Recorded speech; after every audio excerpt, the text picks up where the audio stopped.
Pandemic के ठीक पहले अमेरिका में तो ये इन्वेस्टिगेशन हो रहा है। मैं अपने उन दर्शकों को बताना चाहता हूं, पेंडेमिक के ठीक पहले एक विधेयक पर सिग्नेचर किया गया और वो सिग्नेचर ये किया गया कि अगर भविष्य में कभी कोई महामारी आती है तो सरकार स्टिमुलस पैकेज देंगे।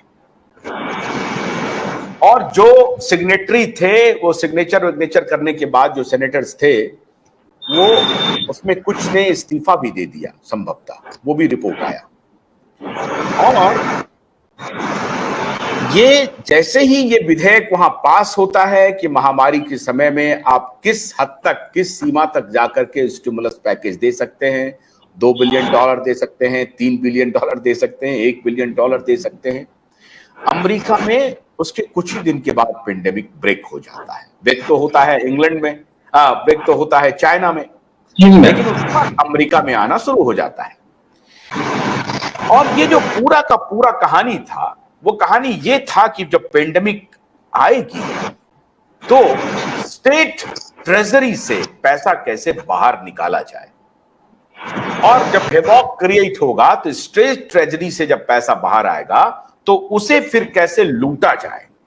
फिर लूट का पूरा बाजार, पूरा तरीका अख्तियार किया गया कि स्टेट ट्रेजरी से पैसा को बाहर निकाल करके सरकारी खजाने से पैसा कैसे बाहर आए।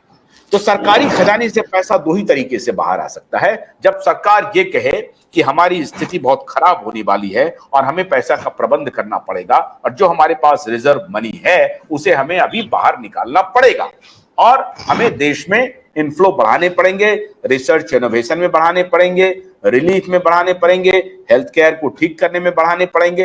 तो ये जो पूरा जो प्लान था फार्मा कंपनी का, वो हेल्थ केयर के बहाने स्टेट ट्रेजरी से पैसा निकालने का, क्या डॉक्टर साहब इसमें कामयाबी उसे मिल गई? 100% कम। और ये सवाल सिर्फ स्टेट का नहीं है, जो सरकारी खजाना था उसको तो लूटा ही गया, जो जनता का जो जमा पूंजी थी उनको भी लूटा गया। और ये लोग पूरी तरह से कामयाब हो गए। हालांकि हम लोगों ने बहुत कोशिश किया और थोड़ा कुछ हद तक हम लोग रोक पाए, कुछ हद तक, क्योंकि इनका 31 मार्च 2024 तक का टारगेट था। इस पेंडेमिक को चलाने का टारगेट 31 मार्च 2024 तक का था, लेकिन इन लोगों को उसके 8 महीने पहले ही खत्म करना पड़ा। कहीं ना कहीं हम लोगों ने जो उसमें काम किया उसकी वजह से सफलता मिली हम लोगों को, लेकिन फिर भी सरकार का सारा पैसा लूटने में ये लोग कामयाब हो चुके हैं और इन लोगों के खिलाफ सख्त से सख्त कार्रवाई होनी चाहिए। Doctor Kothari, Robert F Kennedy junior जो जॉन एफ कैनेडी के भतीजे हैं और रॉबर्ट एफ कैनेडी सीनियर जो बड़े, उनके भी फादर सेनेटर थे, उनके वो लड़के हैं। वो इस बार प्रेसिडेंशियल इलेक्शन लड़ रहे हैं, शायद डेमोक्रेट के कैंडिडेट भी हैं, उन्होंने घोषणा भी कर दी है। रॉबर्ट एफ कैनेडी ये अकाउंट दे रहे हैं कि 2015 में ही बिल एंड मेलिंडा गेट्स ने पूरी रूपरेखा तैयार कर ली थी कि संभावित पेंडेमिक से कैसे निपटा जाए, और जो क्लाइमेट चेंज का विषय था उसे भी पब्लिक डोमेन में लाया जाए।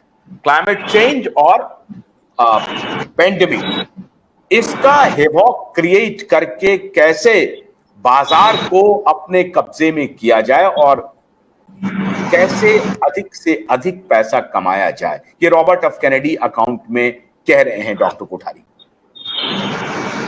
बहुत अच्छी बात है। अगर यूएस में इस प्रकार की बात शुरू होगी तो इसका इंपैक्ट पूरी दुनिया पे आएगा।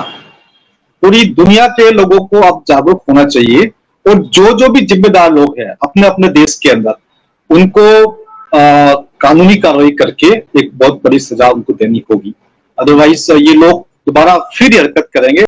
पहले कई बार कर चुके हैं, इस बार इन लोगों ने बहुत लार्ज स्केल पर काम किया है और पूरी मानव जाति को शर्मसार किया है। ये एक प्रकार का ना मास मर्डर था जनता का, मतलब सामूहिक मर्डर हुआ एक प्रकार से जनता का ना। इसके लिए कोई शब्द भी नहीं, नरसंहार शब्द भी कम है इसके लिए, कोई ऐसा अप्रोप्रिएट शब्द मिल नहीं रहा है ना। तो इतना बड़ा षड्यंत्र देश की जनता के साथ हुआ, दुनिया की जनता के साथ हुआ, तो निश्चित तौर से हमें इनको सबक सिखाने के लिए आगे कुछ न कुछ करना होगा।